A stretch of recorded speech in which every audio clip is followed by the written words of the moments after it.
Good afternoon, everyone. Welcome to the World Economic Forum Sustainable Development Impact Summit here in New York, September 24th, 2018.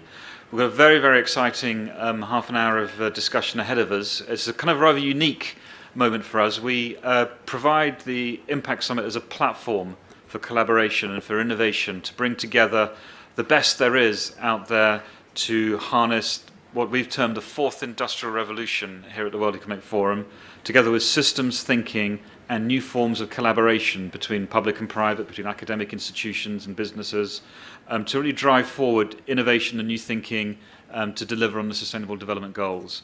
And to that end, we're delighted to be discussing now something called Tech Impact 2030 with our dear friends and colleagues from Hewlett Packard Enterprises and also their partner in crime, if I can say that, from Purdue University. My name is Dominic Waughray. I'm the head of the Center for Global Public Goods here at the World Economic Forum, and I'm delighted to be joined by Mark Potter, who's the Chief Technology Officer of Hewlett Packard Enterprise, or I could say HPE. Yeah. Thank you. And also to be joined by Marianne Jamme, who's the founder and Chief Executive Officer of iamtheCODE, which we'll hear more about, I'm sure, as the conversation progresses. But as you can tell by that, there's a link between HPE and iamtheCODE in terms of technology, computing, coding. And also by Patrick Wolfe, who's the Dean of the College of Science of Purdue University. Patrick, welcome to our summit here in New York. We're delighted to have you with us. Okay, so let me just sort of set the scene for you. At the World Economic Forum, we have over 2,000 leading companies who are our partners and who join us in collaborations and innovations. And HPE have been a long-term standing partner and a great kind of leader in innovation here at the World Economic Forum. And several months ago, our colleagues at HPE said, look, we've had some pretty interesting ideas ourselves about how to utilize our technology and innovation space within the company. Perhaps we could leverage and utilize the platforms and networks of the World Economic Forum to explore these a bit further and to help shape what could be pretty systemic initiatives, but help us lower the transaction costs, connect with new initiatives or partners, and shape what could be a kind of new delivery agenda to 2030, leveraging the impacts of potential innovations in the technology sector. We were delighted with this. This is a whole new innovative model for us at the World Economic Forum. How brilliant when your partners are starting to say, here's our good ideas, how can we use your platform to take them further? This is mid-21st century innovation for a partnership-based organization like ourselves in action. We were so pleased with that overture, I can't tell you. So we had some great conversations about these topics, and I'm delighted that you can tell, because we're here having a kind of press briefing, that we came to some fruition with those discussions. And so with no further ado from me than that, I'd like to turn to Mark Potter, who, as I say, is a Chief Technology Officer of HPE. Mark, perhaps you can sort of give us some context to Tech Impact 2030, what you're hoping to achieve, and where some of the ideas have come to fruition today. Yeah, thank you, Dominic, for that very gracious introduction, and thank you for the partnership and the willingness to collaborate on some of these very, very important challenges we face. At Hewlett Packard Enterprise, we really feel strongly that technology is and can provide an incredible benefit to some of the bigger world challenges we face. But at the same time, we also see some of the challenges with us as a society tackling these big challenges. And so our mission that was really set out over 80 years ago by Bill Hewlett and Dave Packard when they founded us was, not only are we to build good products, but our really core mission was to really impact society and the communities we work in. And so our core driving purpose is to advance the way we live and work. And in that context, we approached the World Economic Forum to think differently about how we could apply technology, in particular to some big challenges that we think technology could help underpin and change the trajectory of those challenges and really impact them in a positive way. But all too often, the problem becomes that those problems and challenges span governments, private organizations, industry, and it's really hard to kind of bring a systematic and overarching approach to those problems. And so, in partnership with the World Economic Forum, Hewlett Packard Enterprise really is here today to change that status and do something different. And so today what we're announcing is Tech Impact 2030. Tech Impact 2030 for us is about how do we actually create a first of its kind with the forum of an open innovation platform to bring together the best minds around key areas that we believe fundamentally that technology, along with partnership of industry, our customers and other industry, in an open collaborative way with the forum, convening us all together, and governments can make a difference and change the trajectory. And why is this so important? We're going to tackle together 5 or 6 key issues, but I really want to highlight one in particular that we're going to get started with here in New York while we're together, and that's really in one of the world's oldest industries, and that's agriculture.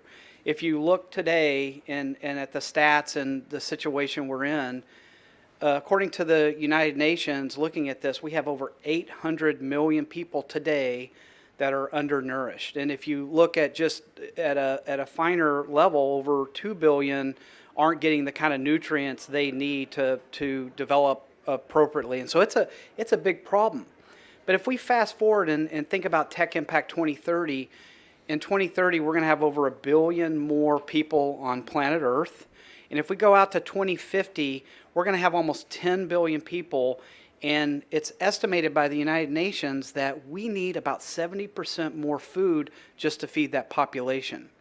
So how about we think differently, bring technology, government, industry together, and really apply what we call kind of precision agriculture to think about how do we further grow the yield? How do we make that food supply more sustainable? How do we reduce waste, of which we waste probably 1/3 of our food supply today? And so those are the kind of things that we believe that Hewlett Packard Enterprise can bring technology, data science, and the best minds together in these different silos together to collaborate and make a difference. And so super excited to be here, and thank you to the forum for bringing us all together, because we know at Hewlett Packard Enterprise that when we collaborate and bring those diverse minds together, we can make a difference. And that's why we're here today, is to make a big difference on these big challenges. Mark, that's fantastic. Thank you very much. For those who might be kind of watching this or listening, I mean, Hewlett Packard Enterprise clearly is not a food company or an agriculture, because it's a tech company. So some people might not be quite as well versed in technology as you are as a chief technology officer. But could you just a couple of examples of the sorts of technologies you think, could be useful to the space for those who might not be as close to the technology sector as you are? Yeah, a couple of things. We're rapidly digitizing what I'll call the analog world everywhere around us. And the amount of computing capability that we're bringing to that data that we're creating is absolutely phenomenal. In 5 years, we have continued to grow exponentially in the amount of compute capacity. Couple that with my colleague here creating new algorithms to actually look at this data in fundamentally different ways around machine learning and deep learning. We're seeing a renaissance in the ability to kind of tap this data and get different outcomes. And so from a technology perspective, Patrick's got some great examples, but think about our partnership with Purdue now. Each acre of this, what I'll call precision agriculture, is generating per week over 130 terabytes of data. Wow. And so how do we actually take that data and think differently about the plant species as well as the phenotyping aspects of the environment around it to improve yield, to make it more sustainable, to better use the land, and then it goes all the way back to the traceability and security. But that's why we're here, and I know my colleagues on the panel will share more, but technology absolutely can make a difference if applied right, but we can't do it alone at Hewlett Packard Enterprise, and that's why we're doing this first of a kind open innovation and collaboration with the forum and others. Wow, you never have thought that kind of a field would yield not only kind of crops but also terabytes of data. Soybeans and data. Soybeans and data. There we go. That's so interesting. It's I guess it's part of that new way of looking at the world, which this explosion in technological and scientific potential offers us. It's a great opportunity for us. Fantastic. And this idea of kind of an open source, play to leverage these possibilities is immense. So Marianne, Jamme, you are the founder and chief executive officer of iamtheCODE, and the clue, I guess, is in the title there. But there's something interesting in this, I presume, about a tech giant like Hewlett Packard Enterprise meets, I guess, some of the work that you do, which might be a bit more closer to the grassroots, if I can say so, of people and coding. What's your impression of the sort of initiative that Hewlett Packard Enterprise are putting forward, and your reflections on this, which is quite a new development in the space, I'd say? I was really excited when I heard it. When they invited me, I was so excited to see that now we have a partner in tech who will take care of the whole my challenges for the next 12 years in a couple of ways. iamtheCODE was created to mobilize government, private sector, philanthropic foundations and tech companies to advance the Sustainable Development Goals, but also advance STEM education for women and girls around the world, but also for boys around the world. And when I saw that we're going to partner with them, I was really excited to come to the press conference, and for a couple of reasons. Because we need skills, in every single Sustainable Development Goals, we need to build the skills. And the skills from zero hunger to the partnership, we need people to build the skills, so women and girls in particular. So if you look my part of the world in Africa and in Latin America, women are in the agriculture business, like every day. So we have girls in Senegal who are building e-commerce sites. We have data problems. We have issues with national statistics, for example, don't open the APIs for women and girls. So I was so excited to see that there's an organization who's looking into this for the next 12 years. But also, how do we get governments in Africa, in the Middle East, and all around the world to start partnering with us? If we want to really see advanced SDGs, we need technology companies like HP to come in and say, okay, let's bring the skills, let's get women and girls into coding. We need Python coders, Java coders, Ruby coders. We need skills, tech skills. Because the Sustainable Development Goals will not advance with, just coming to conference and talking about. We actually need people to build these solutions. And the other thing we really need to think about also is like the refugees, the marginalized communities.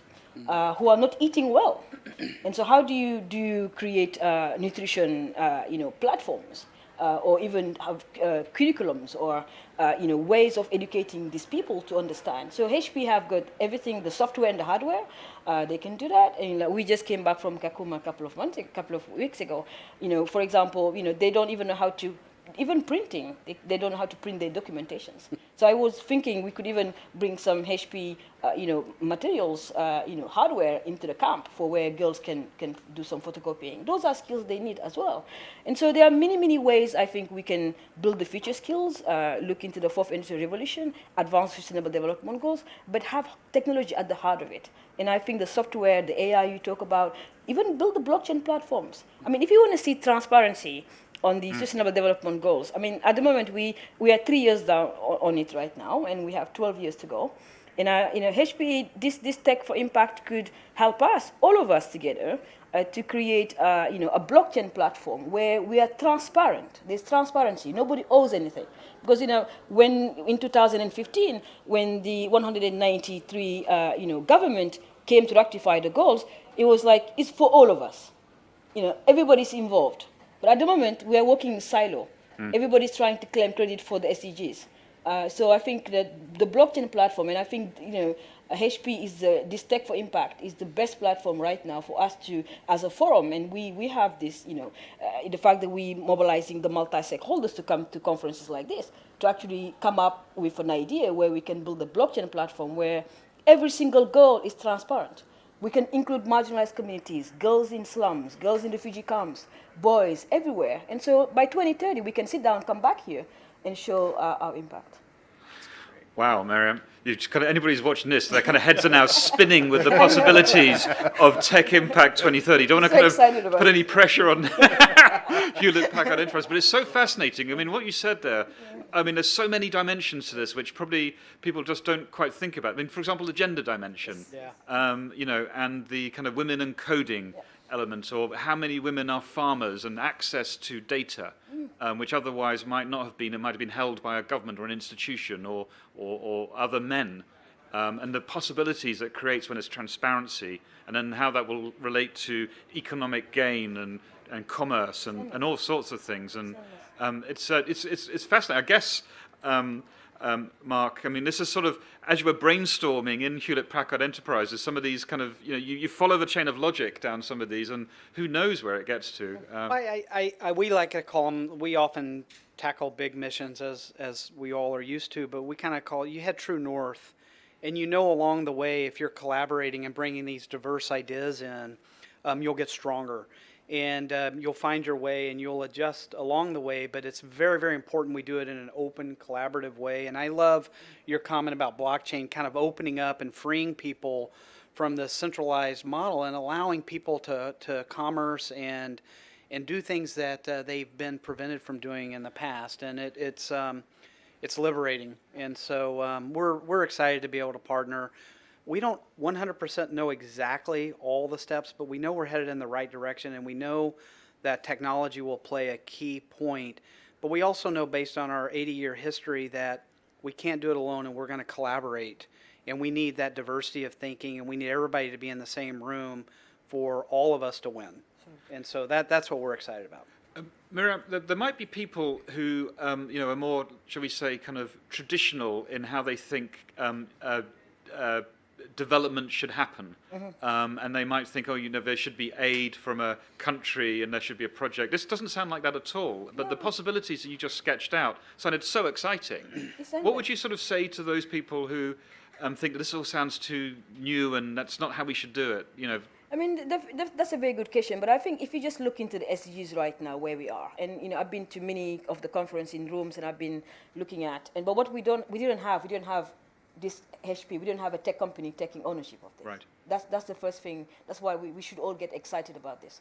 And second, they have the data, they have the algorithm, they have the data scientists. So who's gonna hire the next data scientist of Africa or Latin America? Oh, good question. So the skills, we need the skills. And then so we cannot really advance the SDGs if we don't think about the skills. But they have the skills. They've been doing this for ages. I mean, I use HP in my house. So you know, but at the same time, you know, how can we now work with them? How can we work with them to actually open the APIs to the African entrepreneurs or to the world actually? And then the blockchain platform will actually, all of us together will be the ice on the cake, where every single goal is like a block. And each of us will see the progress, because right now they haven't even built the taxonomy, they haven't built the transparency, the roadmap of the SDGs. Right. There's a data issues, so many problems. So we need to have a tech company that will take ownership of the SDGs, and I think that for the World Economic Forum to partner with this organization is going to actually give us a credibility down the line. Well, we're delighted to provide our platform for this. This kind of illustrates, I suppose, the innovation that comes from these sorts of collaborations. We would never have necessarily seen, you know, iamtheCODE meets Hewlett Packard Enterprises, but even in the 20 minutes we've been talking, not even that, there's suddenly all kinds of possibilities. Patrick Wolfe, you're the Dean of the College of Science at Purdue University. You've been a long-term collaborator and I guess a driver of innovation of thought from the academic sector with Hewlett Packard Enterprises. And I guess, could you sort of put a little bit more flesh on the bones for us of, you know, what this technology might offer, and, you know, precision agriculture? For some people might not know what that means. Yeah. Yeah, Dominic, absolutely. I mean, the first thing to say really is, you know, just how delighted we are at Purdue to be, you know, the first of the, not only a long-term partner of HPE, but the first of the partners in Impact 2030, especially with this focus around agriculture. So yeah, I'm happy to speak a little bit to exactly what precision agriculture is, and I guess maybe from the point of view of building more sort of open collaboration and participation, I think that Marianne and Mark have captured it very well. It's about really putting technology at the heart of this challenge. You know, Mark, you referenced the gap of 70%. This is a gap that's growing, by the way, between the amount of food that we produce globally and, what we'll need by 2030. So I think technology should be exactly right at the heart of this. And, I can tell you, you mentioned soybeans and data. I grew up in a small town in the Midwest, and I was out last night actually horseback riding amongst some soybean fields and thinking about how much it's all changed. I'm glad you made it over to New York. It really hit me, I think, when I started to hear radio advertisements on the small town country radio stations for things like drones and UAVs. And I mean, agriculture is just changing as a sector. It's one of many sectors that's going to be revolutionized by advances in data and data science. These are going to do many things, such as, to Marianne's point, kind of lower the barriers of entry substantially, allowing developing nations to really sort of leapfrog over some of the existing technological infrastructure. So let me tell you a little bit about what's happening at Purdue and a little bit about what precision agriculture is. These days, driven in large part by the low cost of computing, the kind of ubiquity of sensing devices. I mean, think of how many things your mobile phone can sense these days. And then finally, the kind of mathematical algorithms that allow us to kind of make sense of all the data that's generated through these different sensing modalities. We're able to kind of harness the power of data in a way that we've simply never been able to before. So in an agriculture context, at Purdue, for example, you referenced, Mark, the size of the data that we're collecting. But what's really, really special is now we can kind of stand back and automatically sense within one particular planting of a sequence of crops, how many nutrients do certain plants need relative to others? How do we maximally, in a very efficient and cost-effective way, make sure that water and anything else that's needed is distributed across these fields, this land? And that's going to do a number of things. It's going to increase sustainability. It's going to lower the footprint. It's going to lower the cost. All those things are going to increase, not only the sustainability of agriculture as a whole, but also the overall sort of safety and security of the global food supply chain. So in a certain sense, I think starting at the agriculture end of things with precision agriculture, it's really just sort of the tip of the spear. You think about the whole rest of the global food supply chain, and blockchain, as Marianne mentioned, and other technologies, as Mark has spoken about, they're really, really just going to open up sort of whole new vistas of opportunities for us to, produce a greater abundance of food, to focus on nutrition, and to do it in a way that's ultimately sustainable and I think much more cost effective. Actually, it's interesting. You mentioned water in your angle there, which hasn't quite come up. But I suppose with all of these terabytes of data, not only can one collect them, but you can also, I guess, use predictive modeling or artificial intelligence, some people commonly call it. And as our environmental conditions change, or there's more droughts or warmer periods, perhaps this helps not only produce more, but be protected against changing environmental conditions as well. I think that's absolutely right. It's traditionally we would, and this applies in agriculture equally to other sectors, we would sort of build large-scale models of how, say, a planting of crops might behave, but the ability to kind of close the loop and take sensors and measurements and then feed back that data to update our models, that's just massively increased our ability to make accurate predictions and to kind of quantify the associated uncertainty, to have those error bars that give us a much more precise and accurate sense of what's likely to happen, a day, a week, a month, a season out. And it makes a huge difference. Well, this is just so exciting. I mean, we're so delighted at the World Economic Forum to kind of be opening up our platform with Hewlett Packard Enterprises and iamtheCODE and Purdue University and other leaders in the space. You can sort of see just what could be yielded from this. I don't know if anybody who's listening to this in the room has got any questions to ask our panel. They're all stunned into amazement about the possibilities that will come through. Yes, over there. So, Catherine Cunningham, Ecosphere. reporting for Thrive Global. So I guess as we're optimizing for water and nutrients, and I've heard of drones now going through, vineyards and identifying when the grapes, each single grape is ripe. Exactly. What's the role for the farmer, or what's the optimal evolution of that? Human capital resource. Human in the loop. Yeah. Yeah. Yeah. I suppose that the question is, do all the farmers lose their jobs? Well, hopefully they evolve to another level of sort of intelligence they offer the system to optimize the system. That's what I wanted to get at. I think that's right. I mean, I think it's certainly fair to say that, farmers have to be probably closer to technology and technologists now than perhaps they've ever been before. But I think in another sense, it puts a lot more, knowledge is power, and this puts a lot more knowledge and power, I think, back with individual farmers. I mean, the ability to tailor a program exactly to the land that you know well, I think is a big part of this. To be clear, today's technologies are not fully autonomous. We can't just sort of, send out the robots and have everything take care of itself. So I think humans will continue to be, the key piece in this loop, but I do think that role is going to change over time. And I mean, Marianne and Mark, you may also have thoughts on this, but I sort of see the farmer as becoming more important and sort of more empowered as the technologies continue to develop. Marianne, what's your perspective? Yeah, I agree. I mean, I think that we mustn't forget the human element into the whole thing. But if I look just into Africa and the women we work with on the ground, 97% of the African continent women have mobile phones.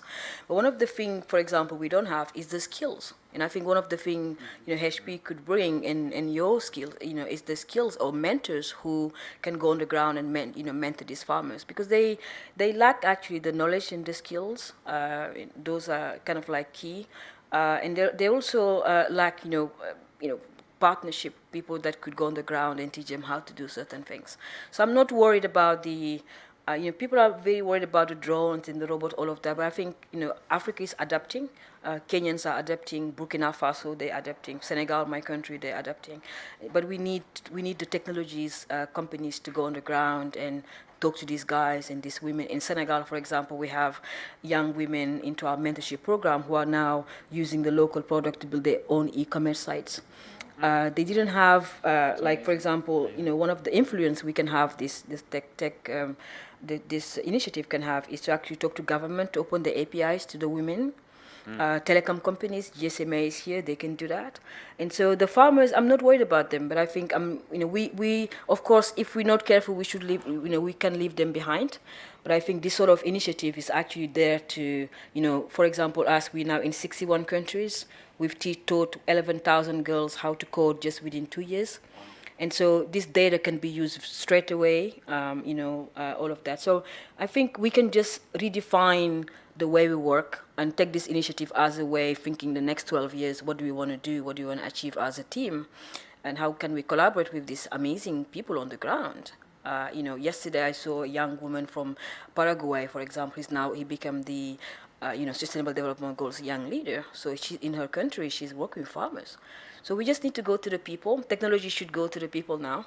And I think that we could, this initiative, we can really shape it in a way that we're not leaving anyone behind. We're including women and girls, marginalizing communities, refugee camps, because they have amazing ideas on the ground. And we've been extremely privileged to see this in the last couple of years. Marianne, thank you. I think one thing I'd like to add to that, and Patrick said this earlier, is we have to be thoughtful about how we do lower the barrier of entry, and we're going to tackle other big categories as well, 5 more or so.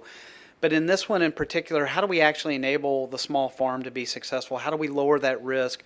How do we enable the government to reduce risk by understanding the soil situation and the climate and the environment around it? And so if done right in this collaborative spirit, we should actually enable those small farms to thrive without having to have all of the capability that the big farmer has, but do it much lower cost, lower that barrier of entry. That should be a goal of ours, and it's a great it's got to be a great part of how we think about this together, right? And that's why this diverse community coming together, it's not just a technology problem, it's a socioeconomic problem. There's a lot of issues that we need to think through here.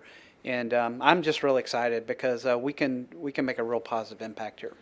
Well, there you have it. That was a kind of a little bit of a tour de force about some of the possibilities of Tech Impact 2030 from Mark Potter, the Chief Technology Officer at Hewlett Packard Enterprises. Thank you very much, and thank you, Hewlett Packard Enterprises in general, for the innovation, literally, in terms of the collaboration, as well as the technology that one's bringing to the space. To Marianne, Jamme, Founder and Chief Executive Officer of iamtheCODE, also a leading young global leader of the World Economic Forum, and you can see emerging the potential for these sorts of collaborations just in this conversation. And of course, Patrick Wolfe, the Dean of the College of Science of Purdue University, close collaborator with Hewlett Packard Enterprises in Tech Impact 2030. So that's all from us for this discussion at the World Economic Forum Sustainable Development Impact Summit here in New York City 2018. And we look very much forward to the emergence of the first of, I think it's going to be a number of initiatives under Tech Impact 2030, this one in agriculture. And with that, thank you very much, panel, and thank you, everyone. Thank you, Dominic. Thank you.